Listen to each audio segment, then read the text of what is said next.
Ya, hingga saat ini nilai rupiah masih belum bisa keluar dari tekanan berat. Ya, sepanjang pekan mata uang Garuda terus melemah dan nyaris menyentuh level psikologis Rp18.000 per dolar Amerika Serikat. Tetapi pemerintah yakin rupiah akan kembali menguat. Tekanan terhadap rupiah berlangsung nyaris tanpa jeda sepanjang pekan ini. Rupiah mencatatkan penurunan 0,4% hanya dalam sepekan terakhir dan 6,4% sepanjang tahun ini. Pada perdagangan Sabtu, rupiah tercatat di level 17.893 dan sempat hampir menyentuh level psikologis 18.000 pada perdagangan Kamis. Hal ini berbeda dengan beberapa mata uang negara tetangga yang sudah menguat terhadap dolar Amerika Serikat. Bahkan dolar Singapura mencatatkan sejarah penguatan tertinggi, sehingga nilai mata uang rupiah terhadap dolar Singapura mencapai Rp14.000. Menteri Keuangan Purbaya Yudi Sadewa sempat menyatakan pelemahan nilai rupiah saat ini sudah tidak masuk akal. Tenaga ahli utama KSP Fitra Faisal menjelaskan nilai fundamental rupiah dan mengapa meningkat di luar ekspektasi.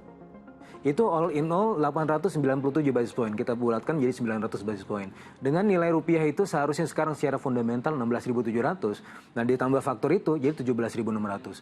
Nah, apa yang menjadikannya sekarang 17.700 atau 17.800 itu adalah faktor FOMO. Ya, faktor orang-orang ada fear mongering dari para influencer bilang bahwa ini rupiah ini akan menuju nilai sekian dan nilai sekian. Akhirnya orang mengejar rupiah dan itu nilainya lumayan besar ya 150 sampai 200 basis point. Sehingga kalau kita lihat ini ya, jadi kenapa sekarang mitigasi dari sisi pemerintah adalah memitigasi faktor seasonal, memitigasi faktor geopolitik yang mana itu sekarang sedang dikerjakan ya, dan juga memitigasi narasi-narasi terlalu negatif.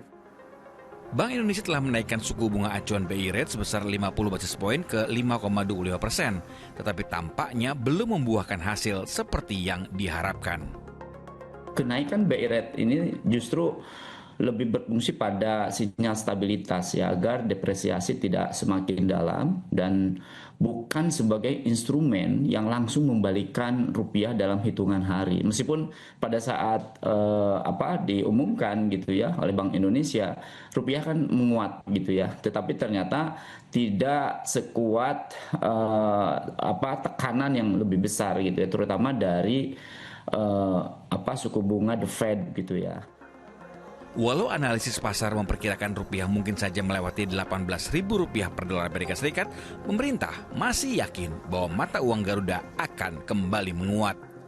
Karena ini sebenarnya suatu hal yang secara teknis bisa kita kendalikan ya, dan bulan Juni, Juli, dan September harusnya itu periode-periode yang menguat lagi begitu kan. Okay. Jadi kalau teman-teman yang sekarang punya dolar ya better to sell ya, karena nanti pada akhirnya juga akan turun juga. Keyakinan pemerintah yang diharapkan benar-benar terwujud karena bagi masyarakat pelemahan rupiah bisa berimbas pada kenaikan barang produksi dan harga-harga kebutuhan pokok. Tim MTech Media melaporkan.